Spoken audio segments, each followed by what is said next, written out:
All right, welcome back to another episode. Today, we are going to talk about contractors. This is something that we deal with every single day.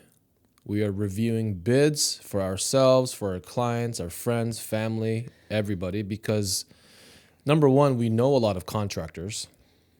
And number two, we want to make sure people don't get taken advantage of, which is happening, and we'll talk about that.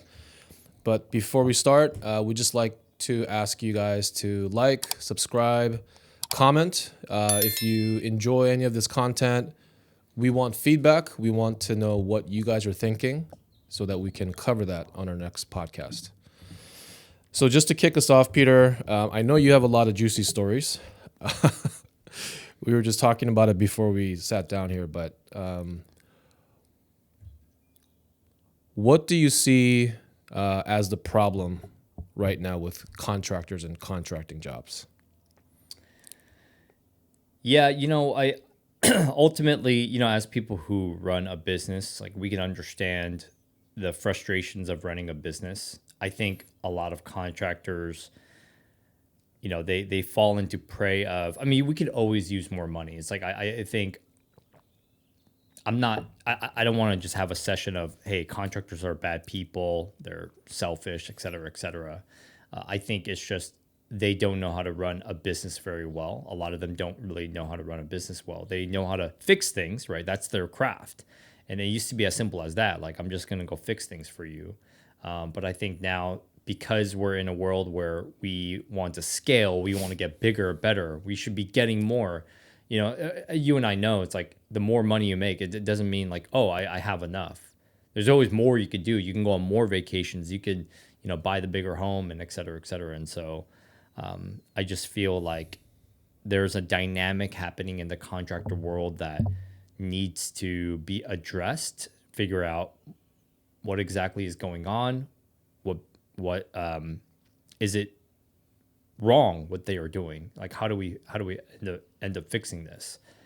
So what I have seen is contractors are overcharging customers. It's kind of like when you go to a mechanic and you don't really, most people don't know what they're looking at. They don't realize that an air filter, the part itself is what, $10, would you say? Sure, more 10 about to $50. Sure. Call it like 10, $15, but they'll charge you $40 or $50 to change it. And it's so like nonchalant. You know how they sit down with you and they're like, hey, this is fine, but you got to fix this. You got to fix this. If you don't have, and then they kind of use fear tactics. If you don't fix this air filter, then you're going to get this musty smell. You're going to get mold. And then they kind of scare you a little bit for the people who don't know to get this thing replaced. Again, you can go to the nearest auto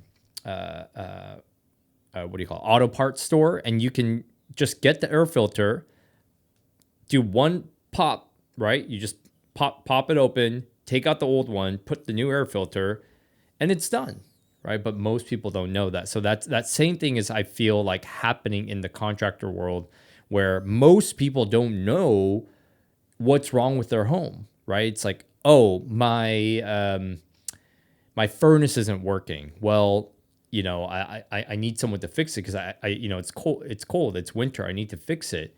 And I'm going to tell you some stories, but most people, will just pay whatever to get it fixed. But the actual fixing itself would have costed, it really should cost a quarter of what it usually costs. So that's what I've been seeing. Do you want to share that story of your... And again, to be clear, like Peter said, we know some wonderful contractors. I'm personally, it's an interesting topic for me personally because we both know and have good friends that are great contractors, and even contractors talk about other contractors. Yeah. Just like us as agents, we would talk about other agents, good or bad or neutral, right? Yeah. But what can you share some of those specific stories about the crazy bids that you got? Yeah. This is just me personally, but what's funny is that I am the one who can catch it. because we flip several homes, we're in real estate, right? We fix things personally. You know, we're in this field, so we understand this field. Yep. And so I fear all those people have been taken advantage of, but they just don't know it. And then we're wondering why in America, like most people are broke and they don't have money. Well, it's because they just don't know. So let's talk about it. I'll start with the furnace, right? So I had a furnace that went out. Now, granted, my furnace is older, but I had a furnace that went out in the dead of winter, and I'm like, oh man, I gotta get this fixed right away. And so the first thing I usually do, because again, I'm pretty aware of how this thing works, I go online. I see, is there an easy fix? Can I fix this real quick myself? I look online and I discover what the problem is. I discover that it's an igniter issue. So when my furnace the way it works is it kind of spools up, it ignites this fire, right? And that's how it blows hot air into the rest of the home through your vents. I saw that the igniter wasn't working, and it was very clear that the igniter wasn't working. So I figured, I could probably fix this myself. I did a little bit of research. I thought, you know what? I don't want to deal with it. I got a wife at home. I need to get this fixed. I call someone, and the person, I told them, hey, I know what the problem is. I need to fix this. And the guy starts going off on like so many different like problems that could arise. Well, it could be a processor issue. It could be, the electrical system in there. It could be, and he starts, he's like talking for like 5 minutes of all the things that can go wrong. And now he could be correct, but I was like, you know what? I'm pretty sure I know what the issue is. He told me a verbal quote of he would charge me, I believe it was like $800 to just come and like, he believes he could fix the problem for $800. I'm like, well, $800 is not like the end of the world, right? But I'm like, man, I feel like I know the problem. Can I just buy the part from you? And he says, no, these are like my prices. And he just made some whatever excuse on why he wouldn't allow me to just buy the part, because I'm like, I know what the problem is. So what I ended up doing was I found the part. I forget where I bought it, but I mean, you can find anything online. I found the part. It took me less than 10 minutes to install. It was held by one screw. I replaced it. Igniter worked. Never had an issue since. I ended up replacing my whole system, right? I got a heat pump, and then I got a whole new furnace. But that was just one story. Another story is that this room, this is not like a large room, guys. Like this is a decent sized room, but it's a little bit taller in ceilings, but it's not a large room at all. And all I asked for the guy to do was do a paint job for this room. Probably won't take them that long. These guys do it all the time. And the guy he gave me a quote for $2,200 to do a paint job for this room. I got another quote for $500, right? You get those very rare people who still retain quality, but are willing to charge you a reasonable amount. He did the whole thing for $500. The place looks great. It's as good as it can get, right? Now, 2 other stories, and that'll be it. And then I want to hear about some of your other stories. Another story is I had squirrels in my attic. I have a massive attic, and for some reason, squirrels got in. I found out that there was a little hole in the front of the house, and somehow squirrels got in. And it was like a couple, right? Boy and a girl squirrel. And I wanted to get them out, and I called pest control. These guys didn't even work. I mean, apparently it's like they're deemed as wildlife, but most pest control companies, couldn't do it because it's not rats, it's wildlife. And so I called the company. They came in. They try to charge me. It's either $4,500 to $4,800 to remove these squirrels. I asked, how in the world do you justify 40? By the way, these guys came in when I wasn't home. These guys came in and started talking to my wife. Right. And He started scaring the living heck out of Rebecca. Rebecca was like, please do it. Can we just please like get this done? Because I'm afraid, because they're talking about contamination. They're talking about, well, the squirrels can poke a bunch of holes, which they can, truthfully. The squirrels can do this, the squirrels can do that. Scared the heck out of my wife. I come home and she's like, we need to do this right now. And I'm sitting there with him and I'm just kind of looking at him dead face. I'm like, how do you justify this price? It's not that hard to get rid of a squirrel, right? Like, how is it that hard? He says, well, there's a special way we got to do it. We got to put them in a special trap. And then once we trap them, then we got to, drive 30 miles and we got to, put them out there. There's just a humane way to do this thing. We're going to clean some poop. I went up there. There's not that much poop. And he just like used all of these fear tactics to get me to spend this money. And I'm kind of I've dealt with multiple pest control estimates because of our clients. I told the guy to leave. I was pissed off. I said, seriously, like this is outrageous. Like how can you charge someone to remove squirrels? It's not that hard. I'll go trap it and do it myself. What ended up happening was I called our mutual contractor, Nick. Nick was like, I can get these guys out easy, and I'll do the occlusion, because the occlusion is basically they block it off with like this very strong mesh wire. I'll do that all. Give me like $500 and I'll take care of it. Nick goes up. All he does is we didn't even use traps, right? He just starts banging on the roof area, like the eaves or whatever. Scared them. They all booked out. He put the occlusion, took care of it. Took him less than, I don't know, it was like 30 minutes. That was it. The last one, I'll tell you. The last one. Oh, man. So, I mean, and there are, for anybody who owns a home, they probably understand this. Or they don't know and they don't realize that they've been overcharged. I had I'm gonna tell the name because honestly I'm PO'd at them. It's called Heart Services. I saw their signs in my neighborhood. I was like, okay, these guys, they work with Mukilteo Homes, right? They come into my house and I'm like, okay, same thing. I have flickering lights. I know what the problem is. It's most likely it's most likely there's two things, because it is it's a dimmer switch when I don't have like dimmer lights. It's not meant to be dimmer lights. Or it could be a loose, it was like a loose terminal or a loose something. I have we own properties and one of my tenants are an electrician. So I asked him and he's like, yeah, it's probably like there's something loose in there, right? So I call him over. He comes in and he kind of looks around. He sees what the problem is. And then I asked him like, hey, can you also take a look at, the I kind of want to put a chandelier here. I don't have very high ceilings. It's like, how much can you give me a quote on that? And then also to make my outlets GFCI protected, right? Just those things. He goes out to his car and I have a nice home, right?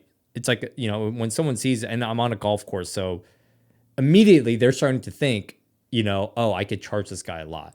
He goes to his car for like 20 minutes. And I'm like, what is this guy doing for 20 minutes? This is not that hard of a job.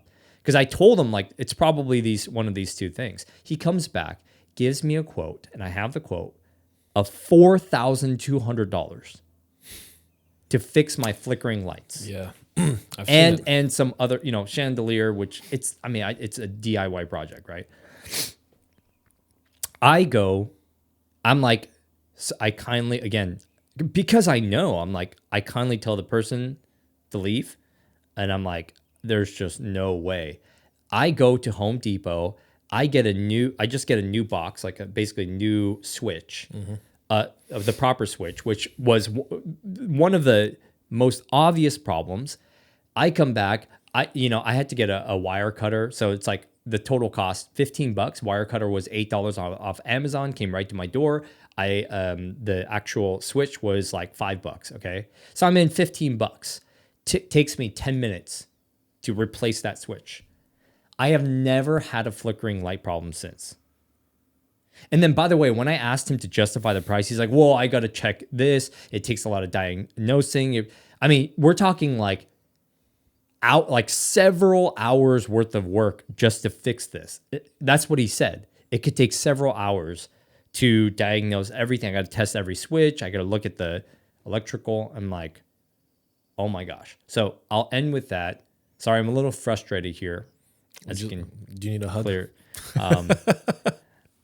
Yes. No, I get it. My wife, but you know what I mean. Like what is going on? These guys are charging like 10x of what it should cost, and that's my frustration. And that's really the tip of the iceberg. And obviously, there's good and bad stories, but these bad stories keep on coming to us. We see these kinds of bids, and this is add a few more zeros in there, and those stories are true too. I mean, yeah. Like I'll briefly mention a remodel quote that I was given to me because I had met this person. You know, this person was starting a new company, and I really, you know, we are business people. We are business owners. We know the struggle, right? Which we'll talk about in a second, because I think people have to understand what business owners maybe go through. So I was asking this person, hey, you know, great job on this bid. Tell me more about the bid. What are you doing? Oh, we're painting the downstairs. We're making a basement. We're adding trim. We're doing this, a little bit of electrical, moving this wall. Oh, great. We're not building a story. We're not building an 80, like a detached, you know, dwelling unit. We're not building a house. We're not digging into concrete. We're not doing anything excavation. Like it's kind of like low to mid tier level. Yeah. And I asked her, hey, what are you charging this person? And so you're asking the contractor? Yes. Okay. Who and I had to ask her like 3 times because I thought she said something weird. Because she told me, she's like, oh, I think it's going to be $800,000. And I said, what? Wait, hold on. Wait, so, and then I was like, so you're doing this and this and this? Yes. So so with your help, I'd like to unpack this a little bit. So pretend you're the contractor, right? My father was in the trade, or, you know, I'm really good with my hands, or some reason why you might, and actually for the younger audience or people who are parents who have older kids, one of the key things that you should know is that the trades are really ripe because everybody is going into these tech jobs. Yes. AI isn't going to build you buildings, at least not in the foreseeable future, right? There's a lot of opportunity if you do this right to make tons of money. And in fact, every small business that we deal with, whether it's painting, landscaping, anything, it's $1 million business if you do it right. So if I'm a contractor, what am I dealing with? What are you dealing with on a daily basis? Well, number one, it's how to run a business, right? How do I have systems and processes that allow me to be more efficient, not to waste time and get bids and actually have people trust me with these bids, show proof of work. And then I'm dealing with licensing requirements. I pay, you know, the Department of Labor and Industries. I'm paying taxes every quarter. I'm doing this, I'm doing that. You know, all this stuff. I'm doing my own accounting. I am my own admin. I'm my own, you know, secretary. I'm on a job in a crawl space, stuck under a 100-year-old, you know, crawl space, and I get a call for a bid. What do I do, right? And then lastly, it's really the personnel. Like, who are you trust? Who shows up to your job site, right? For everybody who has ever hired anybody, who shows up? What do they look like? What kind of car do they drive? I mean, guys, I'm just being honest here. You kind of have to judge, right? Do they have a uniform on? Are they put together? Are they able to speak to you? I mean, I've had guys show up to my job site. I leave and I come back, and there's beer cans in my trash can. Like, you're gonna drink on the job, okay, but don't throw away the cans on the job site, right? No. I've had people anyway. So the caliber of people that these contractors have to hire, which are sometimes called employees or sometimes subcontractors, like under them, to do, smaller jobs. So to deal with all of those things effectively, unfortunately, there's not really a school that you can go to, right? You can only learn through apprenticeship. You can only learn through experience. And I know contractors who are very high level. I mean, I have a really good plumber friend that you know as well, who does commercial plumbing at the highest level, skyscrapers in Seattle, new construction. He's a foreman, right? And he tells me the same thing. These are not my stories. He tells me about the people that he hires. We had to redo this whole, $50,000 project because he missed this. Right. And then I have to travel to this site and this and this. And this guy, he is doing some side job while he's supposed to be at work. Yeah. So, I mean, again, we can go on, but those are the things and the challenges that contractors deal with. And another thing I want to talk about is, so how do we actually, what are some secrets on, like, what's behind the scenes? And I'll maybe throw it back to you. When you're dealing with a contractor, the reason why sometimes you get these crazy bids is because they're trying to get a higher price. Of course, we're agents. We negotiate with commission, right? And obviously we have to feed our families and ourselves. I get that. So they're trying, and they will actually throw out a bid that is so crazy just to see if it'll stick. Yeah. And then if they have 5 jobs lined up for May, and this one guy takes this high bid, well, you can basically tell these guys, I'm sorry, we're going to have to delay you for 2 weeks. Yeah. So that is one thing that they do. Second, I don't think a lot of contractors understand how to talk to people and solve problems on the customer service side. Yeah. Because we do a lot of pre-qualifying in our business. We're talking to people. So like the example of the squirrel guy and the electrician person. When you talk, we call it diagnosing and then prescribing, right? If you just start talking, and I've had those. I've had to listen to rants from contractors, and I'm just looking at my phone. It's like, I asked you for one question, now I'm getting the entire life story. Yeah. My family has been in this business for 35 years. Yeah, I'm like, okay, we've heard it. Can I just ask you a question about this fence? So, well, I have 10 crew, they have to go. So they're paying for their travel and insurance. Okay, we get it.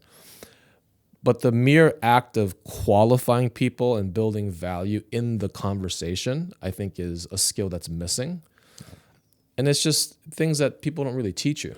So having said those things, again, we know really good contractors, and we can speak to the excellent job and the reasonable prices that they have given us. But I think people have to understand how to talk to contractors, how to make sense of the job that they're asking somebody else to do. Like you said, knowledge is power, right? So what are some of the things that you've done to try and build a better relationship with contractors, and B, maybe how to qualify and get better bids? Yeah. I believe referrals are so important because the referral, the person who has already had a good experience, you want to use someone like that because online, I mean, that's another tactic, but just to look at the online reviews, right? Because that does say something, but it's not a perfect science. Even Heart Services, I mean, they had good reviews, but how many people understand that they're being taken advantage of, right? But I think referrals are number one. Talk to your local real estate agent. Your real estate agent probably has used many contractors or have given many referrals and probably have taken out some of those bad contractors, right? Right. And then the second thing I do is I always look online. I'm looking at Yelp, I'm looking at Google, I'm looking at Thumbtack, I'm looking at Angie's List, whatever reviews that they have. Usually when there's a bad experience, and to be honest, a lot of them have bad reviews. But those things I feel like are telling. See, I think for us, we have excellent reviews. Honestly, 5 stars, hundreds of reviews. But for us, it's honestly because we always make things right. And so my opinion is like, if something goes wrong, unless the customer is really just, I mean, we just get those customers who are just not reasonable at all. And we try to like suss them out before we even start working with them, to be honest. But most people, it's like, they're reasonable. It's like, listen, this thing happened, and we always try to make things right. Whatever it is, whether we have to give up commission. I've done that before. I paid for someone's septic, tank, and drain field. And I gave up all of my commission to make things right. I actually didn't make the mistake. She bought a flip and something went wrong. There was something with like a road and they ended up expanding the road, unbeknownst to what we knew. But anyway, something went wrong and I made it right, even though I didn't necessarily make the mistakes. That's how you get retain good reviews. So when you look at our reviews, excellent, right? We have that integrity. Yes. And so online, I think, is really important. Make sure that they have good reviews. And then the other thing is, and not everybody may feel comfortable about this, but I think an important skill is you have to get multiple bids. Yep. I agree. Every single time. You got to get at the very minimum 2 bids so you can kind of compete them against each other. I would recommend, especially if it's a bigger project like a roof replacement, I would get at least 3 bids. Make sure, because one contractor is saying, like we have a friend, right, Ryan, that he got a roof replacement. This guy comes into his house, and he's like, "Oh, hey, I'm from Hawaii as well," right? And so tries to play this Hawaii game, and he gives Ryan a quote, an insane quote. Right? I don't know if you remember that bid, but it was like an insane number for his not very large home. It was right? like 50% over the lower bid that we got. And so what happened was, and again, he started playing on like, hey, you're a Hawaii friend. Let me just give you a special price, taking advantage of of this guy who doesn't know. And so Ryan's coming to us and freaking out like, oh my gosh, like this is so much money. We end up using a trusted contractor. I worked with this guy for a long time, and he comes in and he gives the most reasonable bid, like significantly less than this other guy doing the same job, right? Some contractor may come to you and say, oh, you have a special problem, right? But then another contractor will be like, no, you don't. It's a totally normal. It wasn't the case for Ryan, but I'm just saying, like, someone may create a problem that doesn't actually exist. So that's why multiple bids are extremely important. Referrals online, multiple bids, get them to compete against each other, and then I would say go for it.